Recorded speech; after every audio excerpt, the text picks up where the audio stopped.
De la philo, de la tech, c'est Philotech. Il y a la French Tech, il y a la Trench Tech bien sûr, mais avant, il y eut la French Touch. Rappelez-vous, en 2005, les deux humains d'apparence robotique scandaient un Human After All d'inspiration très nietzschéenne. Alors aujourd'hui, Emmanuel, dans la Philotech, tu nous interroges sur le sujet du transhumanisme. Est-ce qu'on serait, au final, comme l'affirmait Nietzsche, humain, trop humain ? C'est-à-dire, est-ce qu'on serait trop similaire à l'animal et trop différent de Dieu ? Et est-ce qu'on pourrait, auquel cas, nous extraire de cette condition humaine insatisfaisante grâce à la technique, dont nous avons dit, d'ailleurs, dans une précédente chronique, qu'elle avait pour objet, selon Aristote, de pallier les manques de la nature ?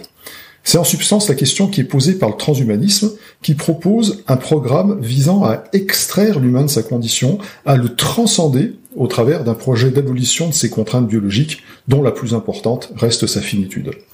Le transhumanisme, c'est une philosophie du surhumain, pour revenir à Nietzsche, rendue possible par la technologie. C'est d'ailleurs intéressant, je pense, de rapprocher notre volonté de jouer au démiurge, à créer de l'humain artificiel, à cette quête de dépassement de l'humain. Dépassement physique, mais aussi métaphysique, pour accéder à une certaine forme de divinité, partant que Dieu serait mort, idée qu'on le retrouve toujours chez Nietzsche, mais aussi avant lui chez Goethe.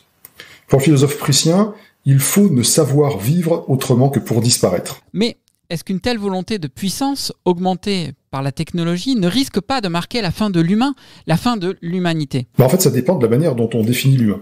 C'est une question hautement philosophique, fondamentalement métaphysique. Maurice Merleau-Ponty, par exemple, disait que l'homme est une idée historique et non pas une espèce naturelle. Auquel cas, l'humain, ce serait un projet bien plus qu'une espèce, projet qui peut tout à fait se réaliser dans une évolution technologique. Le transhumanisme deviendrait alors un des projets possibles de l'avenir de l'humain. Pour les philosophes grecs, l'humain, c'est un animal augmenté de la raison, c'est-à-dire des attributs qui lui permettent de se conformer à la nature humaine par le développement des vertus et par là de se distinguer des animaux. Bref, savoir si le transhumanisme sonne le glas de l'humanité dépend essentiellement de la manière dont on envisage ce qu'est l'homme. Mais est-ce qu'on ne peut pas définir l'humain par ce qui le constitue, c'est-à-dire un corps et un esprit ? C'est une possibilité. On peut en effet, avec les philosophes dualistes tels que Platon ou Descartes, postuler que l'humain se définit par deux substances. Une première, matérielle et mortelle, le corps.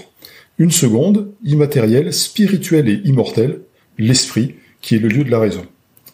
On peut aussi considérer, avec les traditions religieuses monothéistes, que l'humain est constitué d'un corps et d'un esprit, certes, mais aussi d'une âme, c'est-à-dire un souffle, pour reprendre la formule du catéchisme de l'Église catholique, la pneuma stoïcienne. Il y aurait donc une troisième substance qui ferait de l'humain ce qu'il est, par la volonté de ou des dieux. Dans les deux cas, on s'accorde à dire que la partie périssable, c'est le corps, et que c'est là où la technique pourrait être la plus utile.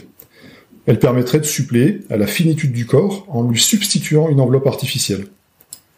L'idée du transhumanisme, c'est justement cette possibilité d'accueillir l'esprit humain, par nature éternelle, dans un nouveau corps technique rendu immortel. Il existe d'ailleurs de nombreux projets qui vont dans ce sens et qui bénéficient de financements conséquents pour, par exemple, transférer les données contenues dans un cerveau humain dans une machine.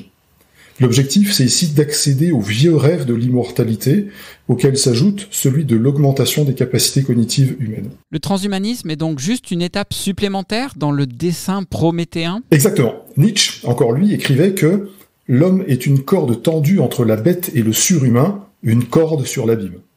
D'une certaine manière, le transhumanisme peut être assimilé à cette corde qui nous permettrait de passer à l'étape suivante de l'humanité, qu'est le surhumain. Si on peut réduire l'humain à la somme de ses parties, si on peut le réduire à des algorithmes et à des mécanismes, il devient alors envisageable de l'objectiver, si ce n'est de l'objectiser, pour le dupliquer en tout ou partie. On peut notamment, comme le propose Ray Kurzweil, remplacer le corps et les organes par des machines ou des nanorobots. On peut guérir l'humain de la mort. On peut aussi le réparer avec des prothèses, à l'image des athlètes Amy Moline ou Oscar Pistorius. On peut l'améliorer avec des exosquelettes ou l'augmenter comme dans le cas du cyborg Neil Harbisson. Le transhumanisme répond en fait à notre tendance démiurgique, à notre volonté de puissance incarnée par la quête du surhumain. Sur une touche plus légère, néanmoins sérieuse, cette quête explique aussi notre fascination pour les super-héros tels que Iron Man ou Captain America, et pour les plus vieux, comme moi, pour Goldorak. On finira en revenant à Nietzsche qui écrit que « Ce qu'il y a de grand dans l'homme, c'est qu'il est un pont et non un but. Ce que l'on peut aimer en l'homme, ajoute-t-il, c'est qu'il est un passage et un déclin. » C'est la perspective de notre déclin qui nous pousse à rechercher le surhomme, à dépasser notre condition. Le paradoxe est que c'est cette même quête qui accélère notre déclin. French Tech. Esprit critique, pratique, éthique. Bien,